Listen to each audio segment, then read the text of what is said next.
بہت سارے لوگ یہ سوال پوچھتے ہیں اور کہتے ہیں کہ ہم نے بہت سارے وظائف کیے لیکن ان وظائف سے ہمیں کوئی فائدہ حاصل نہیں ہوا۔ بہت ساری دعائیں کیں لیکن ہماری دعائیں پوری نہیں ہوئیں۔ کون سی ایسی غلطیاں ہیں جو ہم کرتے ہیں جس کی وجہ سے ہمارے وظائف میں اثر نہیں ہے، ہماری دعاؤں میں اثر نہیں ہے؟ تو آج میں چند گزارشات آپ کے سامنے کروں گا کہ ہم کون سی ایسی غلطیاں کرتے ہیں، کون سی ایسی وجوہات ہیں جس وجہ سے ہمارے وظائف بھی اثر نہیں کرتے اور ہماری دعائیں بھی قبول نہیں ہوتی۔ یہ بات بالکل نہیں ہے کہ وظائف میں اثر نہیں ہے، وظائف میں بالکل اثر ہے۔ اللہ تعالیٰ خود فرماتے ہیں کہ مجھے قُلِ ادْعُوا اللَّهَ أَوِ ادْعُوا الرَّحْمَٰنَ أَيَّمَّا تَدْعُوا فَلَهُ الْأَسْمَاءُ الْحُسْنَىٰ، کہ میرے اچھے اچھے ناموں سے مجھے پکارو۔ پھر سورہ اعراف کے اندر آیت نمبر 55 کے اندر اللہ تعالیٰ ارشاد فرماتے ہیں ادعوا ربکم تضرعا وخفیہ، مجھے پکارو گڑ گڑا کر بھی اور خفیہ طور پر بھی، کہ جب تم مجھے پکارو تو الگ بیٹھ کر بھی پکارو۔ جس طرح بندہ رات کو تہجد کے وقت اٹھتا ہے تو نبی کریم صلی اللہ علیہ وآلہ وسلم کے بارے میں آتا ہے کہ حضور علیہ السلام جب صبح اٹھتے اپنے پاؤں میں جوتا نہیں پہنتے تھے کہ میرے جوتا پہننے کی وجہ سے میری بیوی سید عائشہ صدیقہ رضی اللہ تعالی عنہا اٹھ نہ جائے، یعنی کہ جب میں چلوں گا تو جوتوں کی آواز سے اٹھ نہ جائے، کہ اللہ تعالی سے میں اکیلا عبادت کروں خفیہ طور پر۔ اسی طرح تہجد کا جو وقت ہے وہ بھی خفیہ ایک عبادت ہے کہ میرا اور اللہ کا تعلق قائم رہے، اور کسی کو بتائے بغیر، کسی کو کہے بغیر، کسی کو دکھائے بغیر، کسی کو سنے سنائے بغیر میں اللہ کے سامنے بیٹھوں اور اللہ کا ذکر کروں اور اللہ کے سامنے اپنی دعائیں مانگوں تاکہ اللہ تعالیٰ میری دعاؤں کو قبول فرما لے۔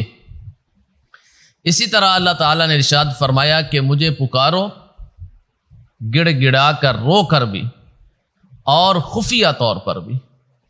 تو اس لیے جو وظائف اہل علم بتاتے ہیں، عاملین بتاتے ہیں کہ آپ اپنے آپ کو الگ کر لیں، کوئی بچہ اس کمرے میں نہ آئے، کوئی آواز اس کمرے میں نہ آئے، اور پورے یقین کے ساتھ، اخلاص کے ساتھ، پورے دھیان کے ساتھ، توجہ کے ساتھ آپ یہ وظائف کریں اور دعا کریں، ان وظائف میں اثر بھی ہوگا اور اللہ کی رحمت اور برکت کا نزول بھی ہوگا، اور آپ کے وظائف کی برکت کی وجہ سے اللہ تعالیٰ آپ کی دعاؤں کو بھی قبول فرما دیں گے۔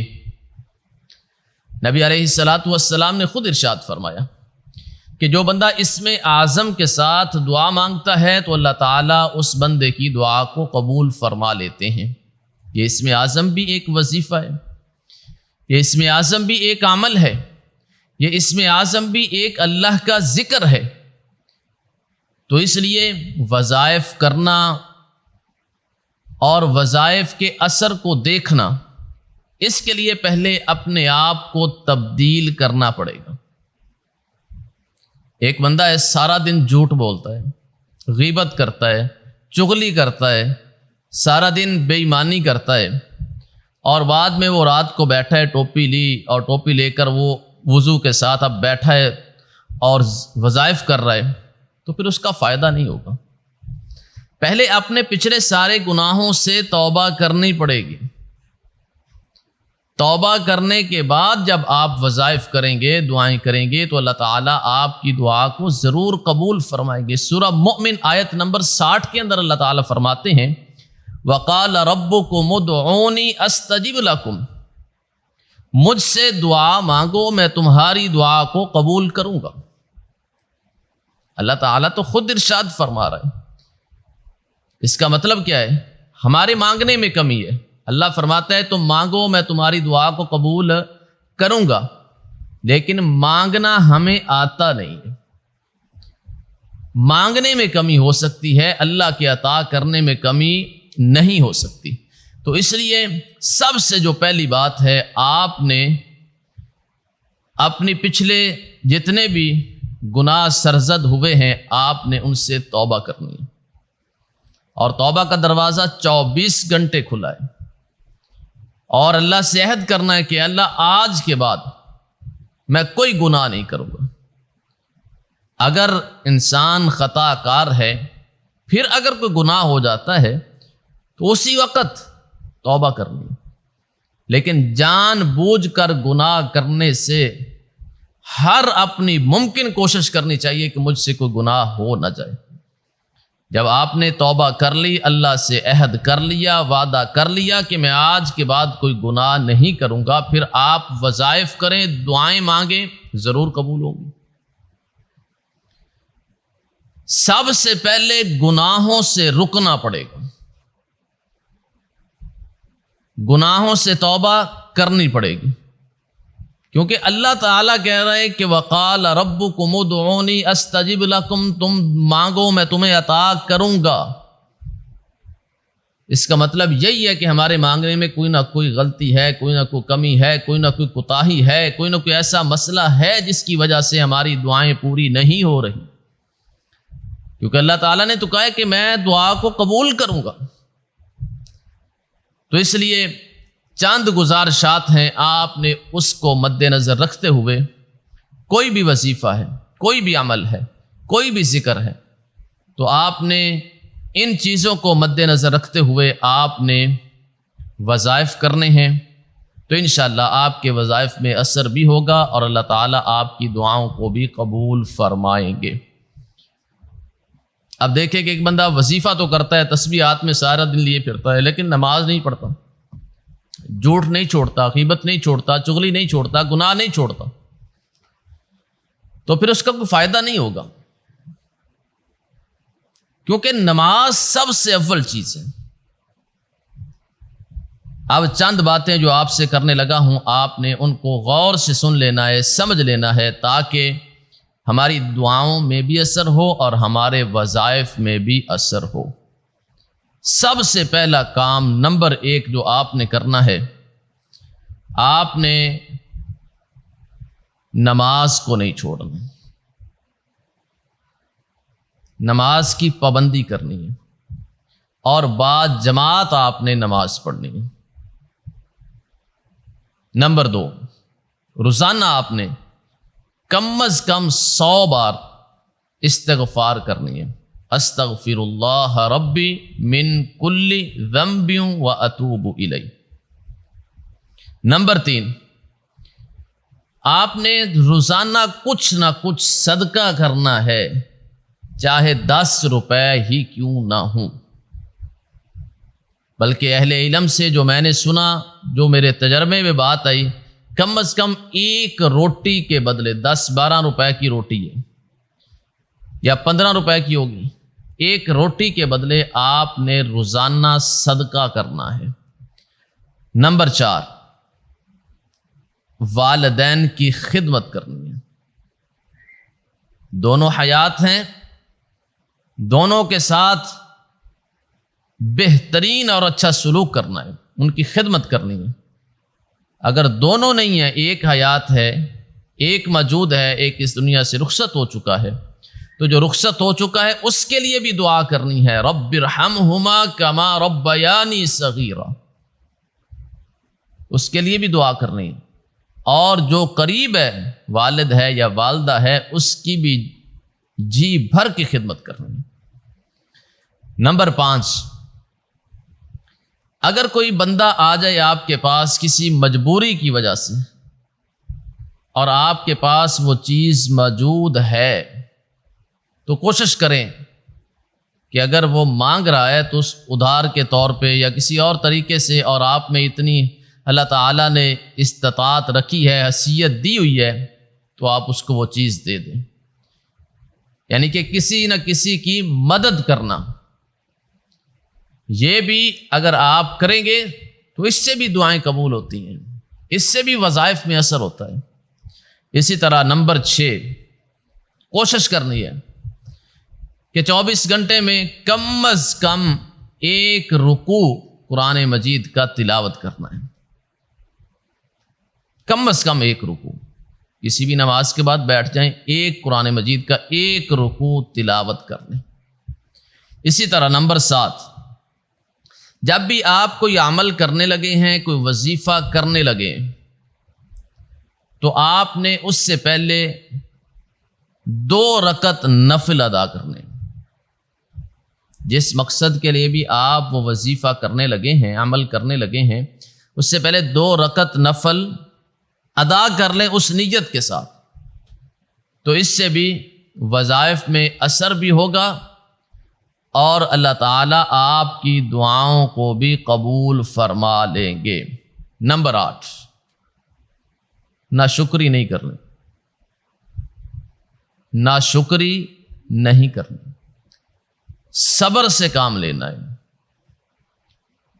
ایسے الفاظ کا استعمال نہیں کرنا جو اللہ کو ناپسندیدہ ہو۔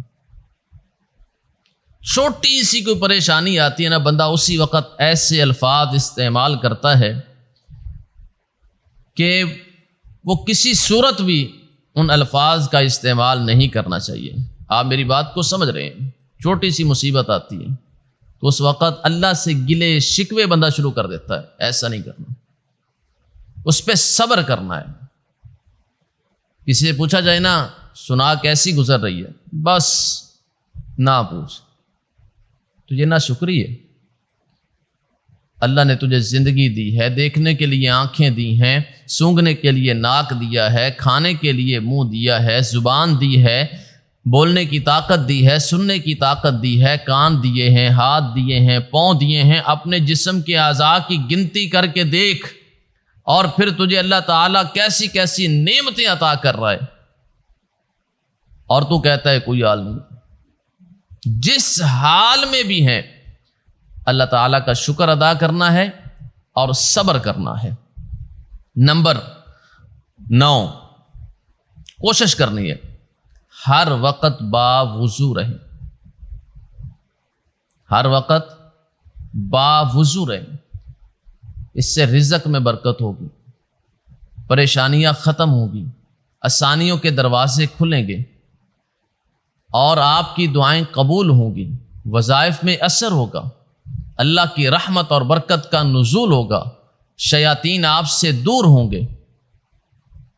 کرنا کیا ہے؟ جب بھی آپ کو محسوس ہو کہ اب وضو نہیں رہا تو آپ فوراً وضو کر لیں۔ آج کل تو مشکل ہی کوئی نہیں ہے، وضو کرنا کوئی مشکل نہیں ہے، ہر گھر میں، بلکہ گھر کے اندر ایک روم کے ساتھ بھی اٹیچ سسٹم موجود ہے کہ جس جگہ پر بندہ وضو کر سکتا ہے، کمرے کے ساتھ واش روم موجود ہے، تو وہاں اسی وقت وضو کر لیں۔ اگر کمرے کے ساتھ اٹیچ نہیں ہے تو باہر سین میں ہوگا، ہر مسجد میں موجود ہے۔ تو اس لیے جب بھی کوئی ایسا معاملہ ہو جس سے آپ کو پتہ چل جائے کہ وضو میرا نہیں رہا تو آپ فوراً وضو کر لیں۔ اسی طرح آپ نمبر 10، جس بھی وظیفے کو کریں تو یقین کے ساتھ کریں۔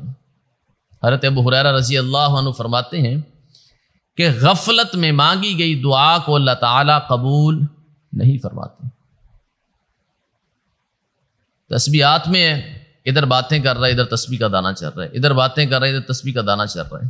آپ کسی اور بندے کے ساتھ بیٹھ جائیں، اپنے دوست کے پاس بیٹھ جائیں اور آپ اپنا چہرہ کسی اور طرف کر لیں، باتیں اس سے کرتے رہیں، وہ کہے گا چل اٹھ، تیرا دھیان تو کسی اور طرف ہے، میری طرف تو کیا لینے آیا ہے؟ تو اس لیے وہ بندہ بھی دوست محبوب اپنا ہوگا، قریبی اپنا ہوگا، بھائی ہوگا، باپ ہوگا، تو وہ بھی اس چیز کو ناپسند کرے گا۔ آپ کی توجہ کسی اور طرف ہے، دھیان کسی اور طرف ہے، اور سوچ رہے ہیں کہ میں یہ وظیفہ کرتا ہوں، اس قرآنی آیت کو پڑھتا ہوں، اللہ کے اسماء کو پڑھتا ہوں اور یہ تسبیح پڑھتا ہوں، لیکن دھیان ہی نہیں ہے، توجہ ہی نہیں ہے، یقین ہی نہیں ہے، غفلت میں پڑے جا رہے ہیں، تو ایسے وظائف بھی اثر نہیں کرتے۔ تو آپ نے یہ کوشش کرنی ہے کہ جب بھی آپ وظیفہ کریں باوضو حالت میں کریں، اپنے آپ کو الگ کریں، الگ کر کے آپ جب بھی بیٹھیں تو بیٹھنے سے پہلے 2 رکعت نفل پڑھ لیں۔ نفل پڑھنے کے بعد آپ اس وظیفے کو پورے یقین کے ساتھ، پورے دھیان کے ساتھ، پوری توجہ کے ساتھ آپ اس وظیفے کو کریں۔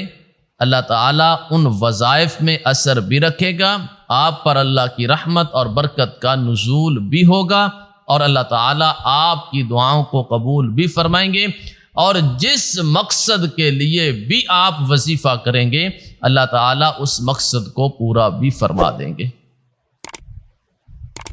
سب سے پہلے جو میں نے بات عرض کی ہے کہ گناہوں سے بچیں، توبہ کریں، اور اس کے بعد جو میں نے یہ 10 اعمال بتائے ہیں ان کا خاص خیال رکھیں، اور جب بھی وظیفہ کریں تو کم از کم 11 دن کی نیت کر کے وظیفہ کریں، تو انشاءاللہ آپ کے وظائف میں اثر بھی ہوگا اور آپ کی دعائیں قبول بھی ہوں گی۔